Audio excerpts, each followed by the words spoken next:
السلام علیکم ورحمۃ اللہ وبرکاتہ۔ الحمد للہ رب العالمین والصلاة والسلام علی سیدنا محمد وعلی آلہ وصحبہ اجمعین۔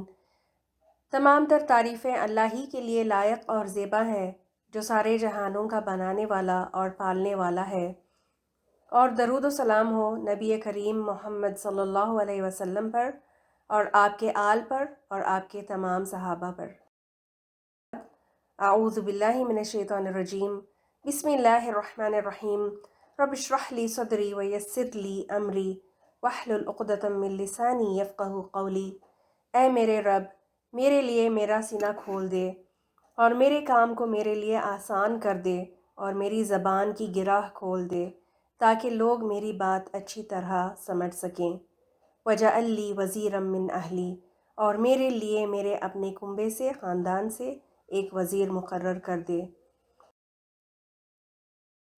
اللہم ارنا الحق حقا وارزقنا اتباعہ وارنا الباطل باطلا وارزقنا اجتنابہ۔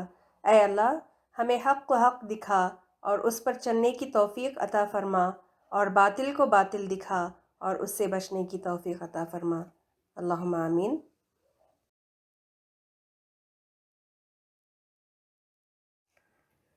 پچھلی کلاس میں ہم نے کچھ حدیثیں پڑھی تھی جن میں ہم نے جانا کہ دجال کو مسیحت دجال بھی کہتے ہیں، کیونکہ وہ دنیا بھر میں گھوم پھر کر اپنے کراماتوں سے لوگوں کو دھوکہ دے کر پھنسائے گا۔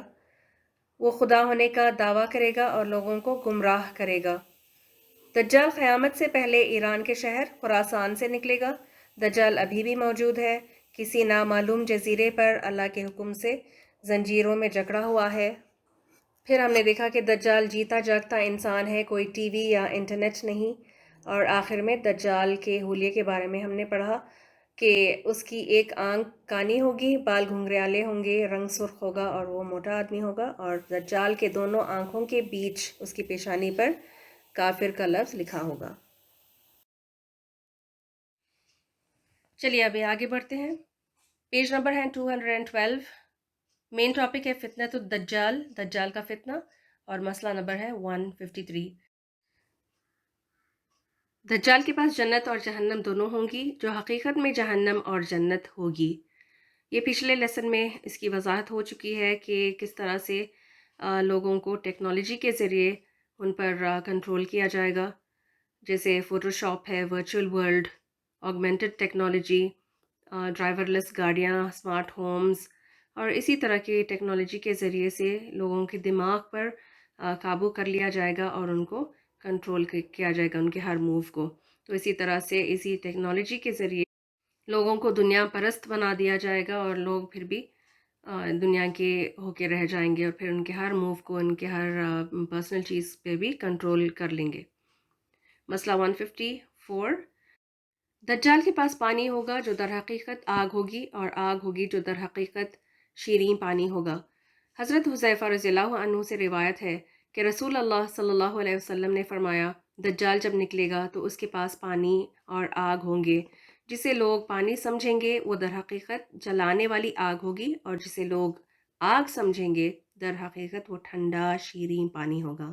لہٰذا تم میں سے جو کوئی وہ موقع پائے تو اسے چاہیے کہ وہ آگ میں کود پڑے، کیونکہ وہ میٹھا اور پاکیزہ پانی ہوگا۔ اسے مسلم نے روایت کیا ہے۔ اس بات کو ذرا اپنے اوپر لیں، یہ سوچیں کہ نبی صلی اللہ علیہ وسلم نے جس چیز کا ہمیں حکم دیا ہے تو ہم میں سے کتنے ہیں جو اس حکم پر عمل کر پائیں گے۔ دجال کی آگ میں وہی کود پڑے گا جس کا ایمان ہوگا اللہ اور رسول پر، جس کو یقین ہوگا کہ یہ باتیں ایک نبی کی زبان سے نکلی تھی۔ صرف ایسے انسان اتنا بڑا حوصلہ کر پائیں گے، اپنا قدم جو ہے وہ آگے بڑھائیں گے۔ اللہ ہر اس مسلمان کو ایسا مضبوط ایمان اور یقین اور جرت دے جو اس زمانے میں زندہ رہے گا۔ اللہم آمین۔ مسئلہ 155۔ دجال کے حکم سے آسمان سے بارش برسے گی، زمین سے گھاس اور اناج وغیرہ اگے گا، جانور پہلے سے زیادہ دودھ دینا شروع کر دیں گے۔ حضرت نواس بن سمان رضی اللہ عنہ کہتے ہیں، ایک روز رسول اکرم صلی اللہ علیہ وسلم نے دجال کا ذکر فرمایا۔ ہم نے عرض کیا، یا رسول اللہ صلی اللہ علیہ وسلم، زمین میں اس کا گھومنا کس تیزی سے ہوگا؟ آپ صلی اللہ علیہ وسلم نے ارشاد فرمایا، اس بارش کی طرح جسے ہوا پیچھے سے دھکیلتی ہے، وہ ایک قوم کے پاس آئے گا اور انہیں اپنے آپ پر ایمان لانے کی دعوت دے گا۔ وہ ایمان لے آئیں گے اور اس کی بات مان لیں گے، چنانچہ وہ آسمان کو حکم دے گا اور وہ بارش برسائے گا، زمین کو حکم دے گا اور وہ نباتات اگائے گی۔ شام کے وقت لوگوں کے جانور چراہ گاہوں سے واپس آئیں گے تو ان کے کوہانے پہلے سے بڑی ہوں گی، تھن کشادہ ہوں گے اور پھسلیاں خوب بھری ہوں گی، یعنی پہلے سے جانور موٹے تازے نظر آئیں گے۔ یہ اس قوم کے ایمان لانے کا صلہ ہوگا۔ تو دیکھیں دجال جو ہے رزق کی فراوانی کر دے گا۔ دجال ان لوگوں کے لیے جو اس کو خدا مان لیں گے وہ بہت مالدار اور دولت مند کر دے گا ان کو۔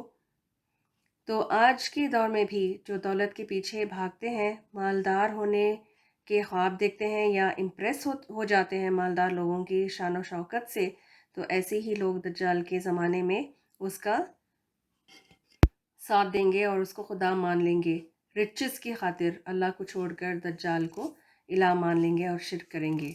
تو ایسی جب خیال آئے ایسے خیالات جب آتے ہیں تو پھر کیا پڑھنا چاہیے؟ اللہ اللہ ربنا ولا نشرک بہ شیئا۔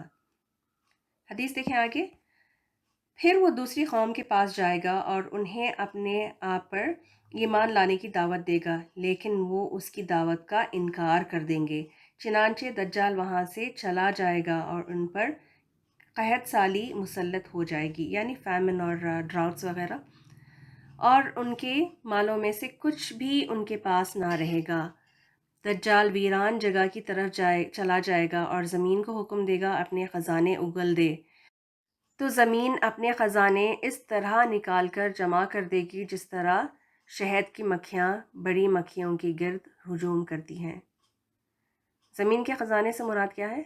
وہ ساری قیمتی اور انمول چیزیں جو ہمیں زمین سے حاصل ہوتی ہیں، جیسے کہ غلہ ہے، سارا کچھ جو گیہوں اور سبزی اور فروٹس، پانی وغیرہ جو کنویں سے ہے، ویلز سے ہمیں ملتا ہے پانی جو نیچے جا کے اسٹور ہوتا ہے، پھر سونا، چاندی، منرل اورز، ڈائمنڈز، پھر اسی طرح سے فوسل فیولز جو ہیں، آئل اور پیٹرول، یہ سارا کچھ کہاں سے؟ زمین سے ہی نکلتا ہے۔ تو پھر یہ ساری چیزیں جو ہے وہ زمین سے نکلیں گی اور یہ لوگوں کو مالدار کر دیں گی۔ تو اس حدیث کو امام مسلم نے روایت کیا ہے۔ اور یہ دجال کیوں جائے گا، کیوں حکم دے گا جا کے ویران جگہ پر؟ تاکہ یہ لوگ جو اس کو نہیں مان رہے نا، تو ان کو گریڈ اور لالچ دلانے کے لیے تو وہ اس طرح کی حرکتیں وہ کرے گا۔ پچھلے حدیث کی وضاحت دیکھیں، مسئلہ نمبر 155 کی وضاحت۔ اللہ تعالیٰ لوگوں کی آزمائش کے لیے دجال کو بعض کاموں کی قدرت دیں گے، جس طرح اللہ تعالیٰ نے لوگوں کی آزمائش کے لیے شیطان کو وسوسہ ڈالنے کا اختیار دیا ہے۔ لہٰذا دجال کے ان کاموں سے کسی کو غلط فہمی نہیں ہونی چاہیے کہ اس کے پاس واقعی خدائی اختیارات ہوں گے۔ اگر ایسا ہوتا تو وہ اپنی کانی آنکھ ہی درست کر لیتا یا دونوں آنکھوں کے درمیان لکھا ہوا لفظ کافر ہی مٹا لیتا۔ تو اس حدیث سے کیا سمجھ میں آیا؟ یہ بہت اہم حدیث ہے کیونکہ اس کا لنک سورۃ الکہف کی ایک کہانی سے ہم کریں گے، تو اس کو سمجھنا ضروری ہے۔ پہلے تو یہ کہ اس بات کا احساس ہوتا ہے کہ اس زمانے کے مسلمانوں پر کتنی زبردست آزمائش ہوگی، محرومی کا ٹیسٹ ہوگا، رزق کی کمی کا ٹیسٹ۔ ہم اپنے اوپر آنے والے مصیبتوں کو تو برداشت کر لیتے ہیں، لیکن اپنے بچوں پر اور اپنے گھر والوں پر آئی ہوئی مصیبت پر تڑپ جاتے ہیں۔ تو انسان نہ چاہتے ہوئے بھی اپنوں کی بے بسی پر دجال کو مان لینے پر مجبور ہو سکتا ہے۔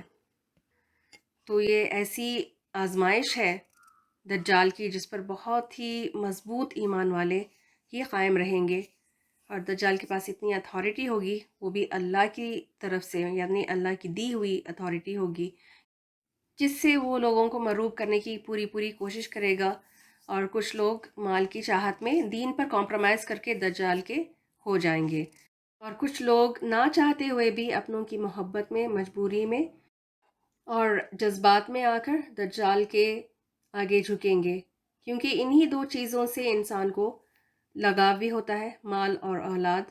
اس کی خاطر انسان کچھ بھی کر گزرتے ہیں۔ لیکن یہ تو پھر غلط بات ہوئی نا، کہ تھوڑی دیر کی خوشی کے لیے ہمیشہ کی اپنی آخرت کی زندگی کو خطرے میں ڈالنا تو یہ درست نہیں۔ تو پھر کیا کریں؟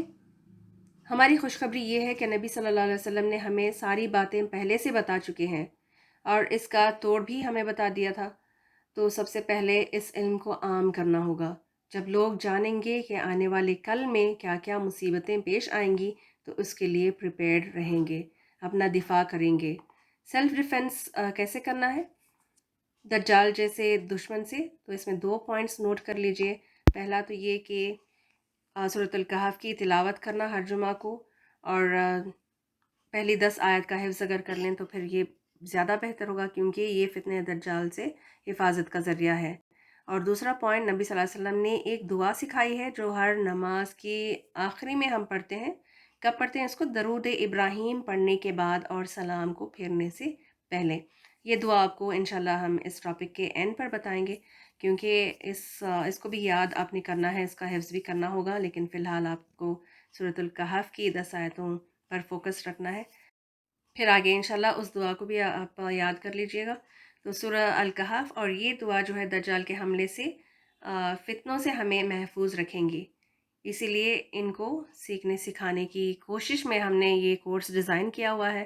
اللہ ہمیں اپنی کوششوں میں کامیاب کرے، لوگوں کو اس سے فائدہ پہنچے، اور ہم سے اپنی ان حقیر کوششوں کو قبول فرمائے، اللہم آمین۔ آگے دیکھیں، نیکسٹ مسئلہ جو ہے مسئلہ 156 ہے۔ ظہور دجال کے بعد کسی کا ایمان لانا قابل قبول نہیں ہوگا۔ حضرت ابو ہریرہ رضی اللہ عنہ کہتے ہیں، رسول اللہ صلی اللہ علیہ وسلم نے فرمایا، 3 باتیں ظاہر ہونے کے بعد کسی ایسے شخص کو ایمان لانا فائدہ نہیں دے گا جو اس سے پہلے ایمان نہیں لایا یا حالت ایمان میں کوئی نیک کام نہیں کیا۔ سورج کا مغرب سے طلوع ہونا، دجال کا ظاہر ہونا، دابۃ الارض کا نکلنا۔ اسے مسلم نے روایت کیا ہے۔ اس سے یہ پتہ چلتا ہے کہ ان 3 علاماتوں کو دیکھنے کے بعد، ان 3 نشانیوں کو دیکھنے کے بعد اگر کوئی اللہ پر ایمان لائے یا اسلام قبول کرے تو اس کو اللہ قبول نہیں کرے گا۔ اگلا ٹاپک، پیج نمبر ہے 214 اینڈ 215۔ مین ٹاپک ہے شدت فتنۃ الدجال، فتنہ دجال کی شدت، اور مسئلہ نمبر ہے 157۔ حضرت آدم علیہ السلام سے لے کر قیامت تک فتنہ دجال سے بڑا فتنہ اور کوئی نہیں ہوگا۔ حضرت ہشام بن عامر رضی اللہ عنہ کہتے ہیں، میں نے رسول اللہ کو فرماتے ہوئے سنا کہ آدم علیہ السلام سے لے کر قیامت تک اللہ کی مخلوق میں سے فتنہ دجال سے بڑا کوئی فتنہ نہیں ہوگا۔ اسے مسلم نے روایت کیا ہے۔ اس سے یہ پتہ چلا کہ اول روز سے لے کر آخری دن تک دنیا میں جتنے بھی فتنے آئے یا آنے والے ہیں، مثلا طوفان ہے، ہریکینز، سونامی ہم دیکھ چکے ہیں، والکینک ایرپشنز اور زلزلے، لینڈ سلائڈز، پھر اسی طرح سے چوری ڈکیتیاں، پھر جنگیں اور جنگ سے ہونے والے جان اور مال کا نقصان اور خون خرابہ، پھر ریلیجس پرسیکیوشن جو ستایا جاتا ہے دین کے نام پر، تو اس سے بھی بہت ہم دیکھتے ہیں کہ مار پیٹ کتنی ہوتی ہے اور کتنا لوگوں کو تنگ کیا جاتا ہے اور ان کو نقصان بھی دیا جاتا ہے۔ پھر اسی طرح سے بیماریاں جو ہیں، جیسے ابھی ہم پر یہ وبا آئی تھی، کووڈ-19 گزرا ہے، جس میں کئی لوگوں کی جانیں چلی گئیں، کئی لوگوں کے جابس چھوٹ گئے، کئی لوگوں کا بزنس اور دکانیں بند ہو گئیں، جس میں ہر طرف اور پوری دنیا میں ویرانی چھا گئی، راستوں پر، ہوٹلز میں اور شادی محلوں میں وغیرہ۔ تو اس سے کہیں زیادہ بڑا فتنہ دجال کا ہوگا، دجال کے وقت میں آئے گا، کیونکہ کنٹرول اور اختیار اور اقتدار کے ذریعے پاور ہونے کی وجہ سے لوگوں کو دین کے نام پر ستایا جائے گا۔ اگلا مسئلہ دیکھیں 158۔ فتنہ دجال کے خوف سے حضرت عائشہ رضی اللہ عنہا رونے لگیں۔ حضرت عائشہ رضی اللہ عنہا کہتی ہیں، رسول اکرم صلی اللہ علیہ وسلم تشریف لائے اور میں رو رہی تھی۔ آپ صلی اللہ علیہ وسلم نے دریافت فرمایا، کیوں رو رہی ہو؟ میں نے عرض کیا یا رسول اللہ صلی اللہ علیہ وسلم، دجال یاد آ گیا ہے، اس وجہ سے رو رہی ہوں۔ ذرا آپ سوچیں، اپنے اوپر لیں کہ ہم کبھی اپنے دین کی خاطر روئے؟ ہم بھی رونا روتے رہتے ہیں، کس چیز کا؟ آپ کو خوب پتہ ہے، میں تھوڑی سی آپ کو لسٹ بتا دیتی ہوں، ویسے تو بہت ہی طویل جائے گی، ٹائم نہیں ہے، بارش ہو رہی ہے، ہائے اب کام کیسے کریں، کیسے باہر نکلیں، یا پھر گیس سلنڈر بک نہیں کیا، گیس ختم ہو گیا، بچے پڑھتے نہیں، ہوم ورک نہیں کرتے، یا پھر کام والی نہیں آئی، اتنا سارا کام پڑا ہوا ہے، صفائی کون کرے گا، ادرک لہسن کا پیسٹ بنانا ہے، وغیرہ وغیرہ، فہرست تو ختم ہونے کا نام ہی نہیں لے رہی۔ ہم انہی چیزوں کا رونا روتے رہتے ہیں۔ آپ صلی اللہ علیہ وسلم نے ارشاد فرمایا، اگر دجال میری موجودگی میں نکلا تو سب کی طرف سے میں اس کے لیے کافی ہوں گا، لیکن اگر وہ میرے بعد نکلا تو یاد رکھنا تمہارا رب کانا نہیں ہے۔ اس سے احمد نے روایت کیا ہے۔ نبی صلی اللہ علیہ وسلم نے عائشہ رضی اللہ عنہا کے ذریعے سب کو تسلی دے دی کہ اگر وہ آپ صلی اللہ علیہ وسلم کے زمانے میں ہی نکلا تو نبی صلی اللہ علیہ وسلم اس کو ہینڈل کر لیں گے اور لوگوں کو جمع کر کے رکھیں گے دین پر۔ اور آگے ہمیں تاکید بھی کی کہ اگر وہ بعد کے زمانے میں ظاہر ہوا تو اس کو رب نہ مانو، اپنے ایمان کو بچائے رکھو، شرک مت کرنا۔ تو یہ بات تھی بیسیکلی۔ ہم اگر کسی کو بتائیں کہ ہم دجال کے ڈر سے اور اس کو یاد کر کے رو رہے ہیں تو سامنے سے کیا جواب ملے گا؟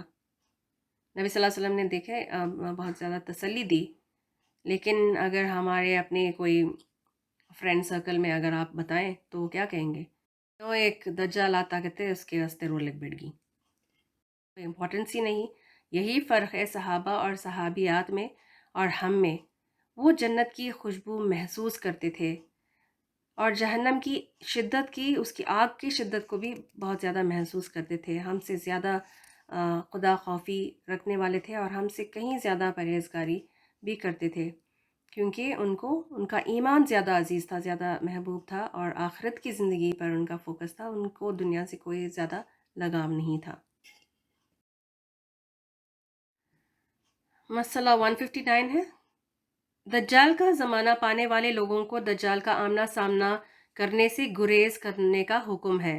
حضرت عمران بن حسین رضی اللہ عنہ کہتے ہیں، رسول اللہ صلی اللہ علیہ وسلم نے فرمایا، جو شخص دجال کی خبر سنے وہ اس کے سامنے آنے سے گریز کریں، یعنی اوائڈ کرے، پرہیز کرے، نہ آئے اس کے سامنے۔ اللہ کی قسم جب کوئی آدمی اس کے پاس آئے گا تو یہی سمجھے گا کہ وہ مومن ہے۔ جو شبہ کی چیز کیا ہے؟ یعنی شک والی چیزیں، جیسے عجوبے اور جادو اور کراماتیں جو اس کے پاس ہوں گی، جو وہ دے کر بھیجا گیا ہے انہیں دے کر وہ اس کی پیروی کرنے لگے گا۔ اس سے ابو داؤد نے روایت کیا ہے۔ تو یہ نہیں سمجھ لینا چاہیے کہ ہم تو بہت ہی زیادہ ایمان والے ہیں، ہمیں کوئی کچھ بھی نہیں کر سکتا، تو اس کے سامنے چلے جائیں گے تو پھر وہ مروب ہو جائیں گے، یا پھر اس کے دباؤ میں آ کے وہ اس کی پیروی کرنے لگیں گے۔ تو اس سے گریز کرنا چاہیے، پرہیز اوائڈ کرنا چاہیے اس سے ملنا، اس کے سامنے آنے سے۔ مسئلہ 160، فتنہ دجال سے ڈر کر مسلمان پہاڑوں میں جا چھپیں گے۔ حضرت ام شریک رضی اللہ عنہا سے روایت ہے کہ انہوں نے نبی اکرم صلی اللہ علیہ وسلم کو فرماتے ہوئے سنا ہے، لوگ دجال کے ڈر سے بھاگ کر پہاڑوں میں چلے جائیں گے۔ حضرت ام شریک رضی اللہ عنہا نے عرض کیا، یا رسول اللہ صلی اللہ علیہ وسلم، اس روز عرب یعنی مسلمان کہاں ہوں گے؟ کیا وہ مقابلہ نہیں کریں گے؟ آپ صلی اللہ علیہ وسلم نے ارشاد فرمایا، وہ اس روز تعداد میں کم ہوں گے۔ اسے مسلم نے روایت کیا ہے۔ اس سے یہ بات پتہ چلی کہ میجورٹی جو ہے دجال کے پیچھے لگ جائیں گے، کیونکہ اکثریت جو ہے وہ دنیا پرستی ہوتے ہیں۔ مسئلہ 161، فتنہ دجال اس قدر عالمگیر ہوگا۔ عالمگیر کا کیا مطلب ہے؟ یعنی پوری دنیا پر چھایا ہوا، ورلڈ وائڈ یا انٹرنیشنلی افیکٹڈ سمجھ لیں۔ تو فتنہ دجال اس قدر عالمگیر ہوگا کہ مکہ مکرمہ اور مدینہ منورہ کے علاوہ دنیا کا کوئی ملک اور شہر اس کے فتنے سے محفوظ نہیں رہے گا۔ آئے حدیث دیکھتے ہیں۔ حضرت انس بن مالک رضی اللہ عنہ کہتے ہیں، رسول اللہ صلی اللہ علیہ وسلم نے فرمایا، کوئی شہر ایسا نہیں ہے جس میں دجال داخل نہ ہو سوائے مکہ اور مدینہ کے۔ فرشتے مکہ اور مدینہ کے راستوں پر صف باندھے کھڑے ہوں گے اور ان دونوں شہروں کی حفاظت کریں گے۔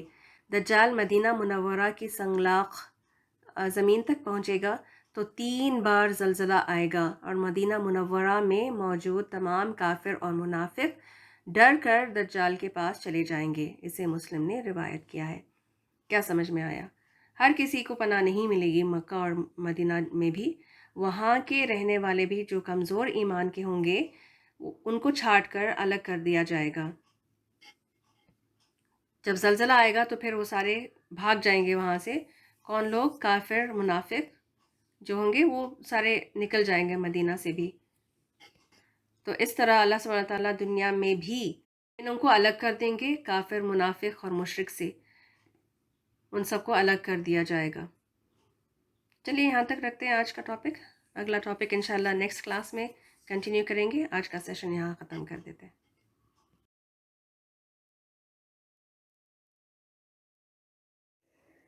بارک اللہ لی ولکم فی القرآن الکریم ونفعنی وإیاکم بالآیات وذکر الحکیم وآخر دعوانا ان الحمد للہ رب العالمین۔ سبحانک اللہم وبحمدک نشہد ان لا الہ الا انت نستغفرک ونتوب الیک۔ السلام علیکم ورحمۃ اللہ وبرکاتہ۔